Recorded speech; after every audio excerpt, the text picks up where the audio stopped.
Hey, do you have a sec? There's something that I need to tell you. You have something to say? Over text? Why don't you just come here and say it to me in person? I mean, we share the same house after all. It's better to talk eye to eye, don't you think? Well, maybe you should reflect on why I don't want to talk to you in person. Honestly, just the mere glimpse of your face and the slightest noise of your voice makes me nauseous, I swear. Sweetie, there's really no need to use such awful language with me. I was just making a suggestion. Don't call me sweetie, and stop pretending to be my mom.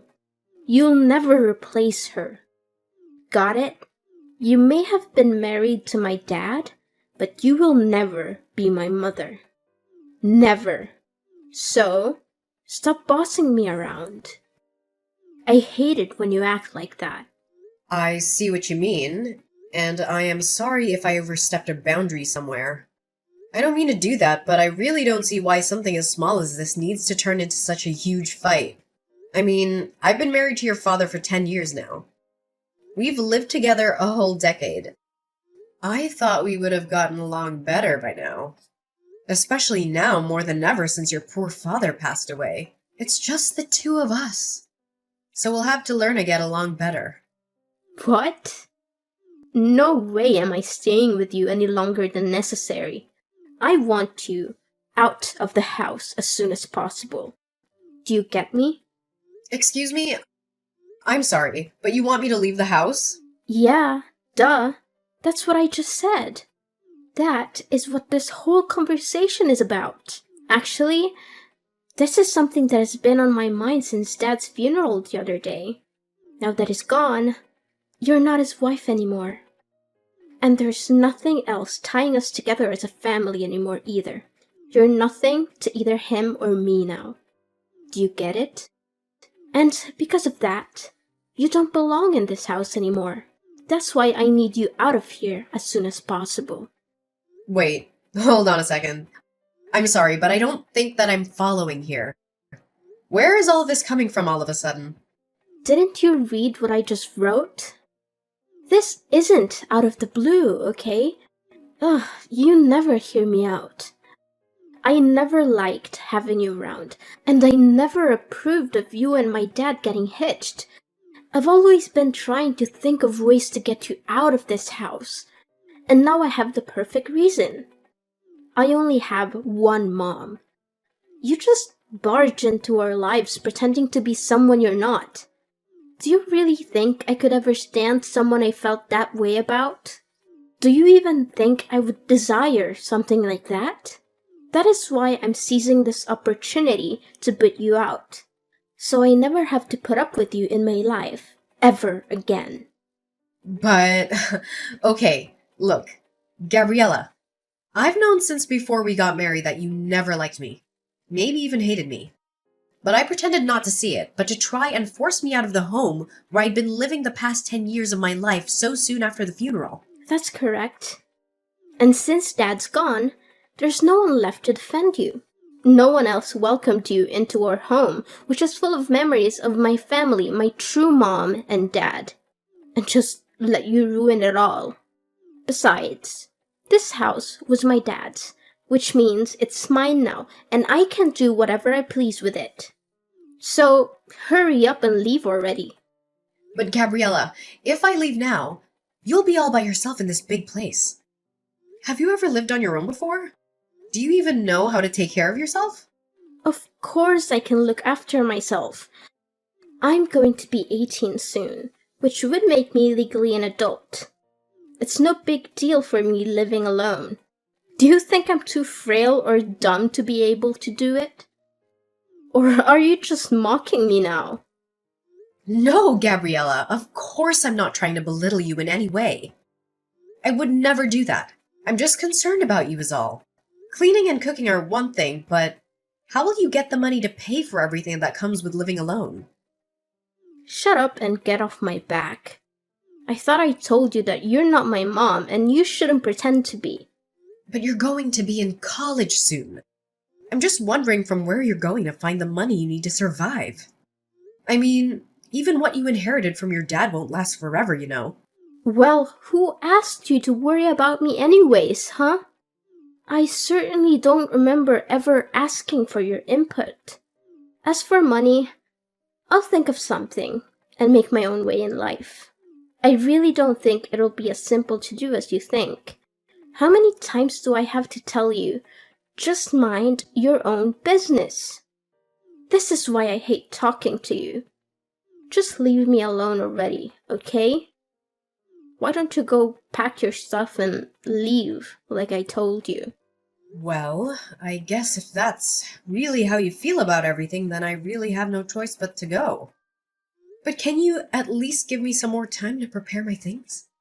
I understand that you want me out as soon as possible, but even so, it's not that simple.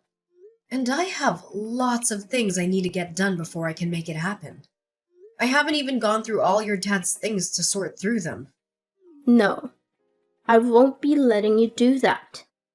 Who knows what you might try to steal if I let you go through all my dad's stuff?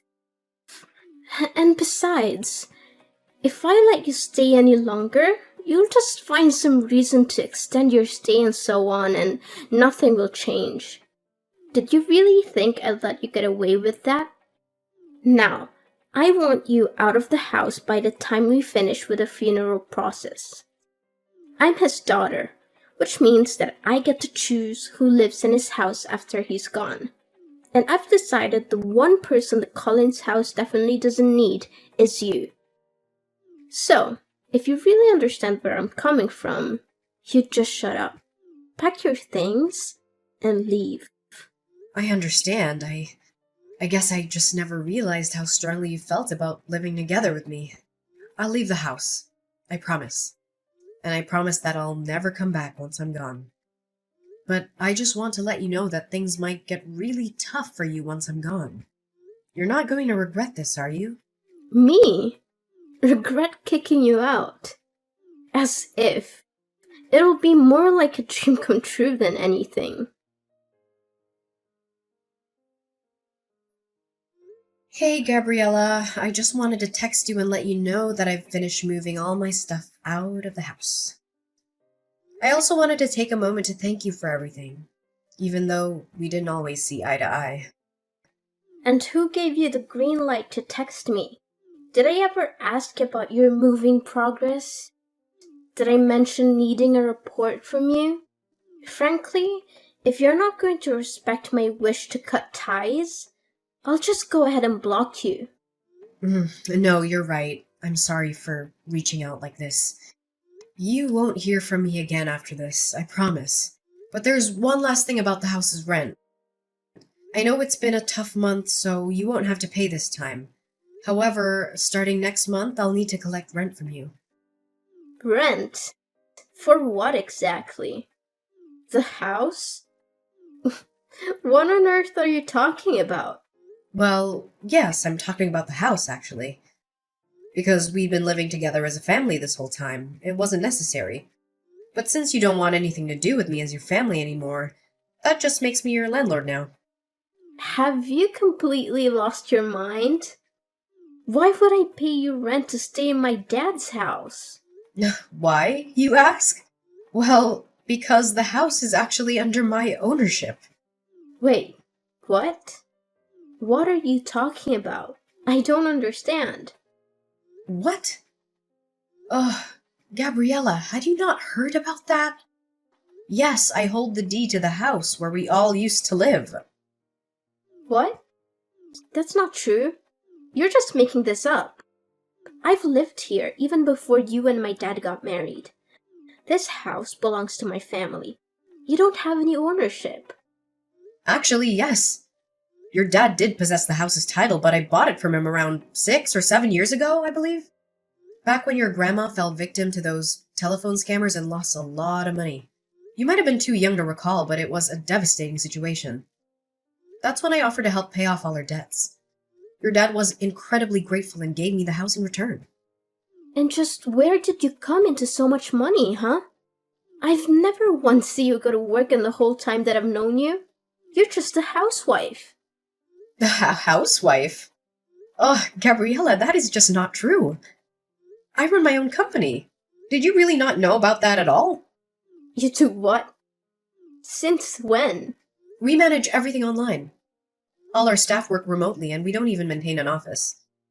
We could all commute if we wanted to. I suppose it's hard to realize since I spent so much time at home. But a lot of that time, I'm essentially working as company president. I can't believe this. You keep lying to me. Gabriella, it's not a lie. I swear it. That's how I was able to help out your grandma after she was scammed. So you're telling me the truth? Absolutely. I wouldn't lie to you. Do you totally believe me when I say the house is mine? Anyway, the rent for next month is $2,000, okay? $2,000? There's no way I can afford to pay that. Well, you can't reside in a place without owning it and not expect to pay rent. Besides, I recall you mentioning something about becoming an independent adult who can fend for herself. Well, yeah, I said that, but I had no idea about all this until now. What did you think would happen?